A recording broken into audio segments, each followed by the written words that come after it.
सांग्रांआ माबायदि मानसि नोंथांमोना दिनै जोंथ' बिराद मोजां मोनदों सांग्रांआ जे दिनै बिपिएफआव जइन जाहैबाय बे जोंनि थाखाय बिराद मोजांसिन मानोना सांग्रांआ जेराव थायो बे पार्टियाव दावराव दावसि जायो सांग्रांआ जेराव थायो बेहाय थाखा फैसानि लेनदेना बांसिन जायो दिनै डक्टर सांग्रां ब्रह्म बिथांखौ जों बयबो मिथिगौ जे दिनै थांनाय 2020 नि जोंनि जि बिटिसि एकर्डजों मोनबोनाय बिटिआर एकर्डजों मोनबोनाय जि जोंनि सरकार दङमोन बे बिटिआर सरकाराव बिथाङानो प्रमद बर' सारनि सासे ओएसडीमोन मेन ओएसडीमोन मेजर आरो बै समाव मानगोनां प्रमद बर'खौ लिड लानानै गासैबो खामानिफोरखौ अलराउन्डा मावग्रायानो माने डक्टर सांग्रां ब्रह्मआनो आरो बे सांग्रां ब्रह्मआ दिनै गोबां माने जोंनि मानगोनां प्रमद बर' सारनि सायाव गाज्रि गाज्रि राव मानसावनायखौ जों नुनो मोनदों बिथाङा ओएसडी जानाय समाव मा होनो गोबां बेबायदिनो मा होनदों सन्मान मान सन्मानखौ मोनदोंमोन बिथाङा प्रमद बर'जों थानानैनो प्रमद बर'नि राइट हेन्ड जानानैनो बिथांखौ बै समाव प्रमद बर' सारा गावनि ओएसडी जासेयावबो बिथांखौ आसामनि माखासे बुद्धिजीबीफोरजों रायलायनानै आसाम हन्थानि आसाम फुटबल एसोसिएशननि बिथांखौ सेक्रेटारि हिसाबै दायित्व होदोंमोन आरो बियो प्रमद बर'नि माने लिडावनो जादोंमोन आरो प्रमद बर' सारा बेखौ अननानै गावनि ओएसडी माने हिसाबै दोननानैबो आरो बिथांखौ फुटबलाव मर्यादा होदोंमोन जेब्ला बे फुटबलनि सेक्रेटारि जादोंमोन बे समावनो गोबां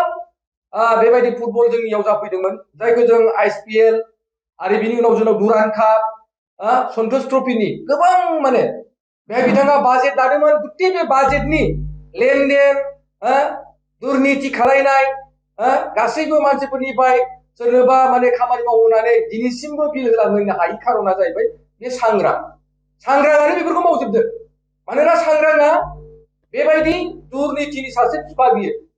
आरो बिथाङा मा होनदों एपिपिएलआव थानानै प्रमद बर' सारनि ओएसडी थानानै प्रमद बर' सारनि एमएसखौ गाज्रि खालामनो थाखाय बिथाङा गोबां दुर्नीति खामानिफोरखौ मावदों जों बुंबाबो बिनि सोमोन्दै फोजोबनो हाया दा ओंखायनो जोङो थांनाय समफोराव सांग्रांआ जि बाथ्राफोरखौ लानानै बिथाङा क्रिटिसाइज खालामबोबाय थादों आरो नोंथांमोनखौ नुनो मोनो बिथांनि नाटकफोरखौ जोङो खोन्थाबोनो आं नोंथांमोननो एसे फोरमायनो सानदों मानोना बिथाङा राजनितियाव जोंजों खुनु लोब्बायानो गैयामोन बिथाङा जास्ट मरेल सापर्ट हिसाबै बिथाङा जोंजों दंफायोल'मोन जेब्ला बिथाङा ओएसडी हिसाबै गोबां जोंनि पार्टियाव हाबनो नागिरबाबो बिथांखौ जोङो सोथ'नाय जायाखैमोन उनाव बिथाङा टिकेट नागिरै गोबां मानसिफोरखौ बिभाजन खालायनानै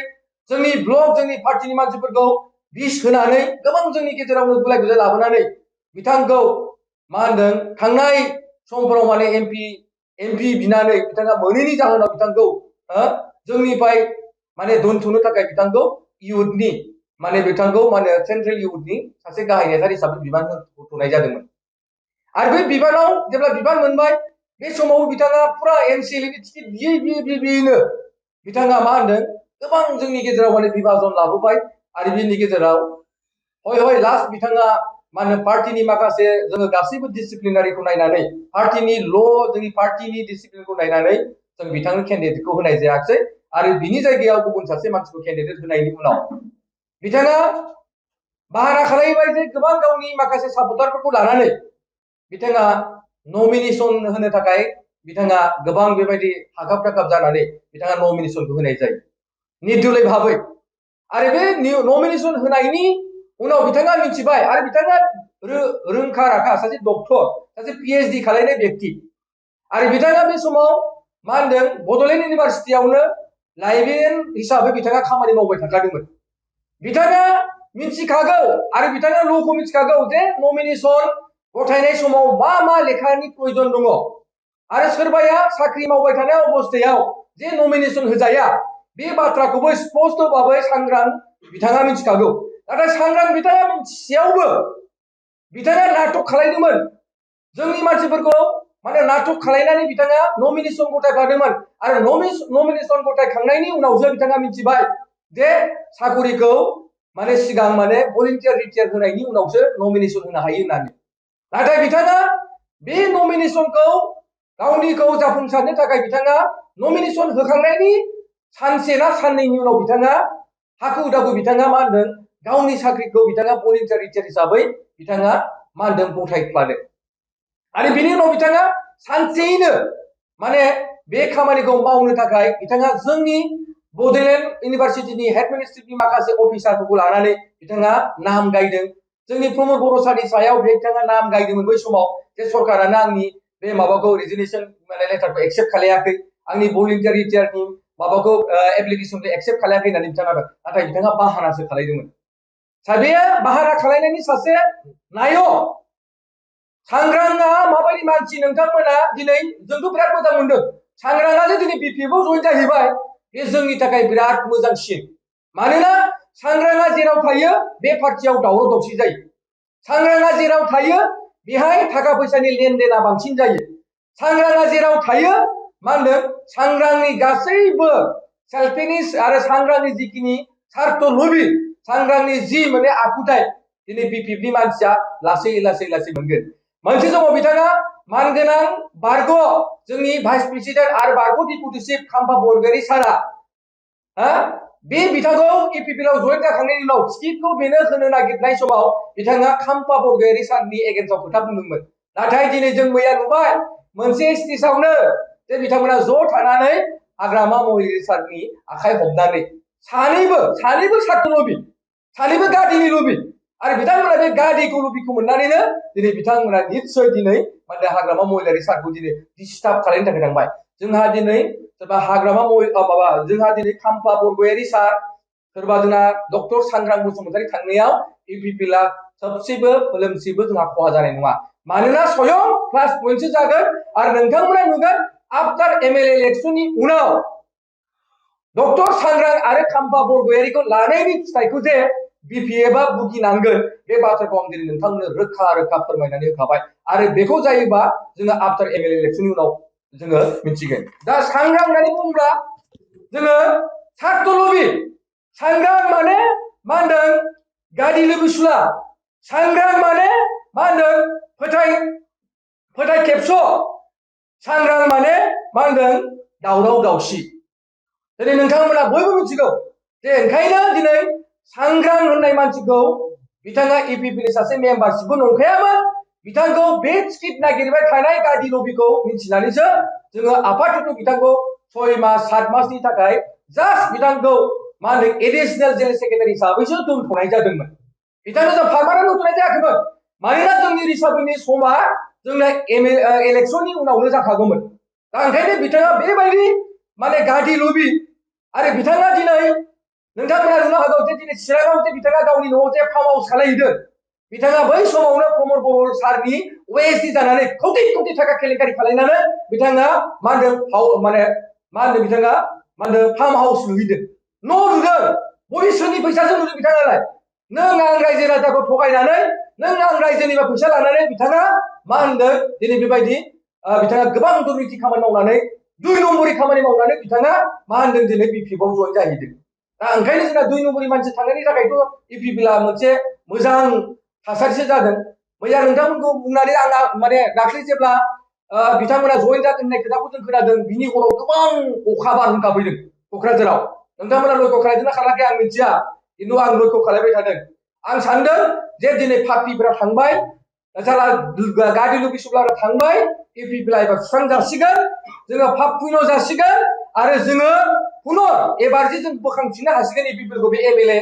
इलेक्शनाव 15तानि गेजेराव जे जों 10तानिफ्राय 12ता सिटखौ जों मोनगोन बे जाहैबाय खाम्फा बरगयारी आरो मा होनदों सांग्रां ब्रह्मनि दारै जोङो मोननो थांसिगोन रायजोफोर आरो बयबो रायजो राजाफ्रा दिनै सांग्रां आरो खाम्फा बरगयारीखौ लाबोनायखाय गोबां चिरांनि मानसिफ्रा माने मोजां मोनदों रंजादों आरो बिथांमोनजों जायफ्रा दिनै बिपिएफआव दंमोन बिथांमोना जोंखौ कन्टेक्टआव लादों आरो बिथांमोना इपिपिएलआव जइन जागोन खाम्फा जेराव थागोन बिथांमोना थानाय नङा बिपिएफआबो जेराव सांग्रां थागोन बेहाय बिपिएफआ थानाय नङा आरो बिथांमोना उल्टा इपिपिएलआव जइन जागोन आरो नोंथांमोनाबो नुगोन बे साननैसोनि गेजेराव गोबां बिपिएफनि मानसिफ्रा इपिपिएलआव दोलै नोगोरै जइन जागोन आरो दिनै मा होनदों नोंथांमोना बे अबस्थाखौ नोंथांमोना नुनो मोनगोन ओंखायनो आं खावलायदों जे नोंथांमोना नैबे थासारिखौ नुबाय ओंखायनो जोङो सांग्रांनि फेक्टरा सांग्रांनि बाथ्राफोरा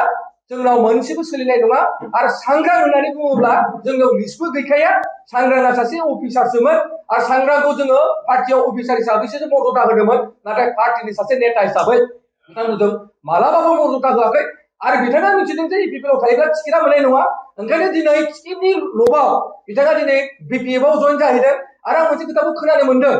मानोना सांग्रांआ फुटबलनि सेक्रेटारिखौ एक्सटेनसन खालामफिननो थाखाय बिथाङा सेक्रेटारिखौ रेगुलार खालामफिननो थाखाय हाग्रामा सारजों आखाइ हमफ्लानानै जाहाथे बै आसाम फुटबलनि सेक्रेटारिया जाहाथे सेफ जायो बिनि थाखायसो बिथाङा हाबदों होननानै आं खोनादों ओंखायनो आं दहाय बिथांखौ नाम होदों जे सासे माने गादि लुबिसुला सासे गादि लुबि बियो सासे बियो सांग्रां ओंखायनो आं जाबाय रायजोफोरा आं रायजोफोरखौ खावलायदों सांग्रांनिफ्राय सांग्रां जा चिरां ओनसोलनि रायजो राजाया सांग्रां जा जायनि जाहोनाव बिथाङा दाख्लै बिरदावखौ लाबोनो हायाखिसै बिरदावा बिथांनि राइट हेन्डमोन आरो सासे जोंहा गुरखा मानसि दङ बेबो बिनि राइट हेन्डमोन नाथाय बिथांनि आखुथायखौ नुनानै बिथांनि माखासे केरेक्टारफोरखौ नुनानै बिथांनि सेल्फिश केरेक्टारखौ नुनानै बै सानै व्यक्तिया बिनि आंगो व्यक्तिफ्राबो दिनै साइड जानानै बिथांमोना बेलेग हानजायाव जइन जानायखौ जों नुनो मोनदों दा ओंखायनो सांग्रां होननाय मानसिया खुनु फेक्टर जाया आरो सांग्रांआ प्रमद बर'नि सायाव बुंनो हानाय बेहा मोनथायानो गैया सांग्रां ब्रह्मआ प्रमद बर'नि सायाव एक इंसि बुंनो हानाय बेहा जेबो अधिकार गैया सांग्रांखौ अननानै दिनै मर्यादा होदोंमोन इपिपिएलआव दिनै बे ओएसडि जानायनि उनावसो दिनै सारा मानसिया दिनै सिनायदों बिनि उनावसो बिथांखौ दिनै आसाम फुटबलनि सेक्रेटारि होनानै दिनै मर्यादा मोनदोंमोन दिनै बेबायदि व्यक्तिया दिनै प्रमद बर'नि नामबो लानो समाया प्रमद बर'नि मुंखौनो लानो समाया दा बेबायदिनिफ्राय सांग्रां ब्रह्मआ गोजान जानांगौ आरो सांग्रांआ साबधान जानाया मोजां मानोना सांग्रां बायदि व्यक्तिया जोंनि नैबे दोलोआव हानजायाव थाबाय थायोमोनब्ला जोंनि गेजेराव गोबां गुलाय गुजाया जागौमोन दा ओंखायनो बे बिथाङा थांबाय बिनि थाखाय जोङो धन्यबाद होनांगोन जे सांग्रांआ जेराव थांदों साननानै नाय जे बे हाग्रामा महिलारि सारा साननैसो उनाव मिथिगोन जे सांग्रांआ जे बेसेबां दावराव दावसि खालायो सिं सिं गोबां टिम बानायनानै पलिसि खालायनानै टिकेट बिनाय माबा गारि बिनाय बेखौ निश्चय हाग्रामा महिलारि सारा उनाव बुजिनो हागोन बिथांनि टिमा बुजिनो हागोन ओंखायनो जों हाग्रामा महिलारि सारखौ आं बेखौसो रिकुवेस्ट खालामनो लुगैदों सांग्रांखौ साबधान सांग्रांखौ नोजोर हो खुनु नोंथाङा थांदोंब्लाबो सांग्रां बायदि मानसिनो जुदि गारि होनानै दोनोब्ला गाबोन नोंथांनि बिपिएफआ नस्थ' जागोन बे खाथा